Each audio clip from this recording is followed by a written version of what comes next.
Le Doubs est un affluent de la Saône situé à l'amont du bassin Rhône-Méditerranée. La rivière Doubs prend sa source à Mout dans le département du Doubs et conflue avec la Saône à Verdun-sur-le-Doubs en Saône-et-Loire. À partir de Dole, le Doubs évolue dans une vaste plaine alluviale. Les anciens tracés du Doubs témoignent d'une forte mobilité par le passé. La modification du lit, son enrochement et son endiguement ont perturbé le fonctionnement de la rivière au cours du XIXe siècle. Le Doubs et ses milieux annexes sont aujourd'hui dans un état dégradé.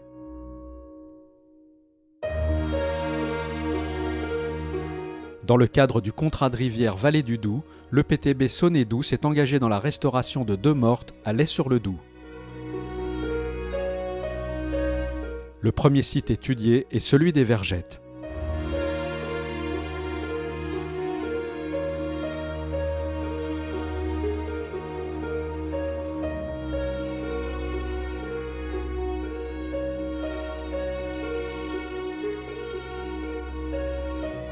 Autrefois, les matériaux étaient extraits directement du lit mineur de la rivière, comme ici à l'Est-sur-le-Doubs.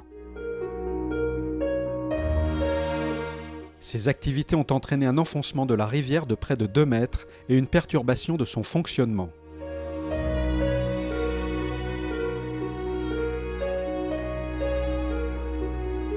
Les extractions se sont ensuite déportées sur le lit majeur.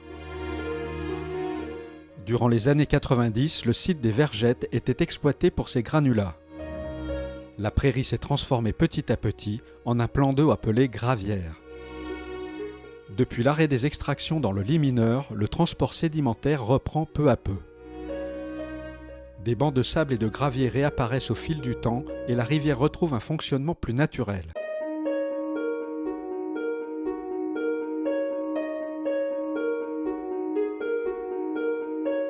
Dans le cadre du contrat de rivière Doubs, la fédération, aidée par la Fédération de pêche du Jura et le bureau d'études Téléo Suisse, a mené une vaste campagne d'études des peuplements piscicoles de la basse vallée du Doubs. Il s'est avéré que ces peuplements piscicoles sont altérés. Une des raisons de l'altération, c'est la déconnexion des annexes hydrauliques du Doubs par l'enfoncement du lit du Doubs suite aux extractions de granulats. De ce fait, ces zones sont moins accessibles aux poissons car moins souvent inondées et ces zones sont fondamentales pour le développement des populations de poissons. Ce sont des zones de reproduction, des zones de nurserie, elles ont tout un tas de fonctions. Donc l'idée de l'étude, ça a été de mettre en avant des actions spécifiquement sur ce type de milieu, sur les annexes hydrauliques. La fédération a donc engagé un travail de présélection des sites pour trouver les sites pour lesquels les travaux seraient le plus rapidement mis en œuvre avec un gain écologique le plus fort.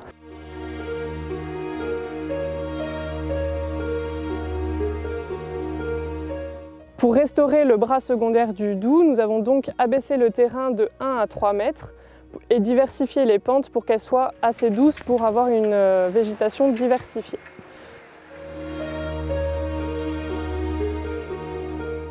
Pour limiter le coût et l'export de matériaux, nous avons réutilisé directement les déblais sur place pour créer 2 aménagements.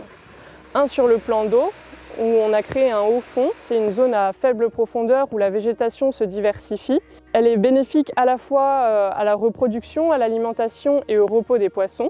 Et nous avons créé également une banquette sur la sablonne pour resserrer le lit d'étiage et avoir une végétation humide qui se diversifie sur ces berges.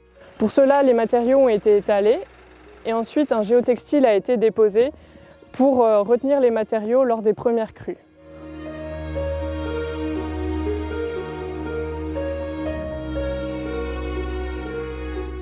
Les bénéfices écologiques pour les milieux et la faune pourront se mesurer en multipliant les restaurations de la rivière et de ses annexes hydrauliques.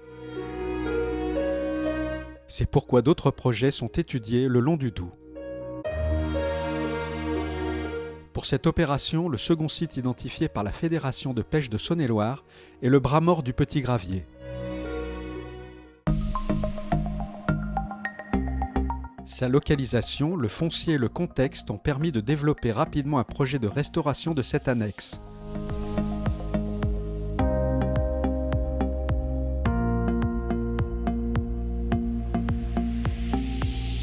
Situé à proximité des Vergettes, le Petit Gravier présentait les mêmes problématiques de mise en eau que le premier site.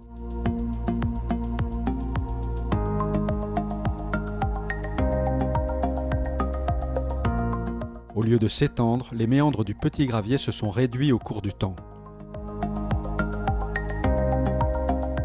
Suite aux extractions, le lit du Doubs s'est enfoncé et s'est concentré dans un chenal étroit. Délaissés par la rivière, ces bras morts se sont refermés très rapidement. Perché au-dessus du Doubs, l'eau circule de moins en moins dans ces milieux.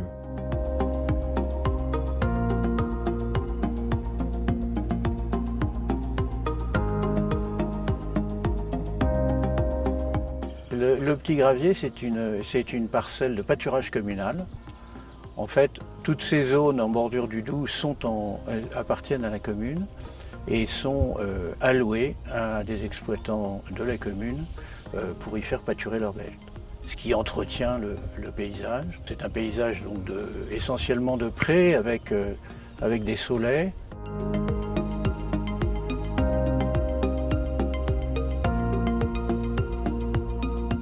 Le site du Petit Gravier est intégré à la zone Natura 2000 de la basse vallée du Doubs pour la richesse des habitats et des espèces qu'elle abrite. Donc ici, on est sur la prairie inondable, juste en bordure du Doubs qui est derrière nous. Et on a une juxtaposition d'habitats naturels qui sont liés à la dynamique de la rivière. Et le bras sur lequel les travaux ont eu lieu est un ancien bras du Doubs, déconnecté du lit principal et qui, par une évolution des différents milieux, a conduit à un boisement alluvial assez fermé avec des dépressions humides qui avaient tendance à se refermer.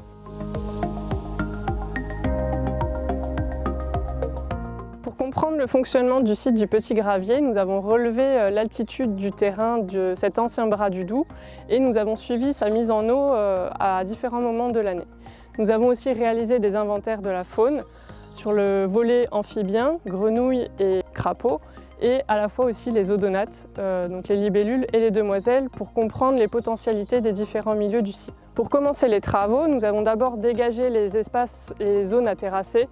Donc nous avons abattu quelques arbres, majoritairement des érables negundo, une espèce exotique envahissante.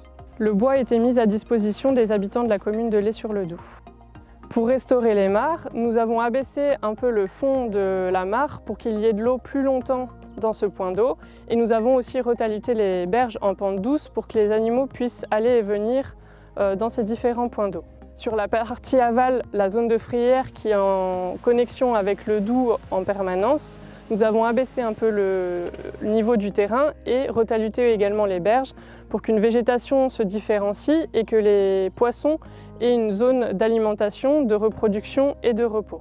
Tous les matériaux du site du Petit Gravier ont été réutilisés sur le site des Vergettes qui a été restauré précédemment pour pouvoir économiser de l'argent et aussi éviter d'exporter les matériaux trop loin.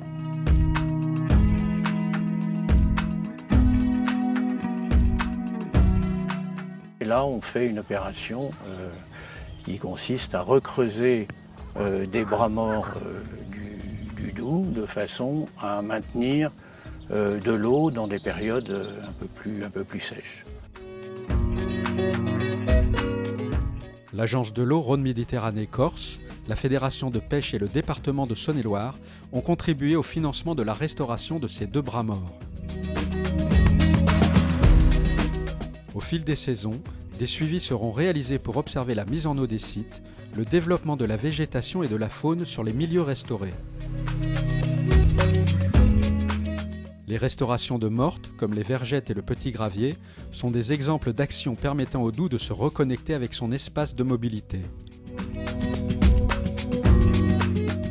D'autres opérations plus globales et ambitieuses sont nécessaires pour retrouver un fonctionnement plus naturel de la rivière. Il est important de préserver et de restaurer le fonctionnement des zones humides. Ces zones jouent un rôle essentiel à la fois sur la qualité de l'eau en la filtrant, mais aussi sur la quantité d'eau des rivières en la stockant de manière naturelle dans le sol.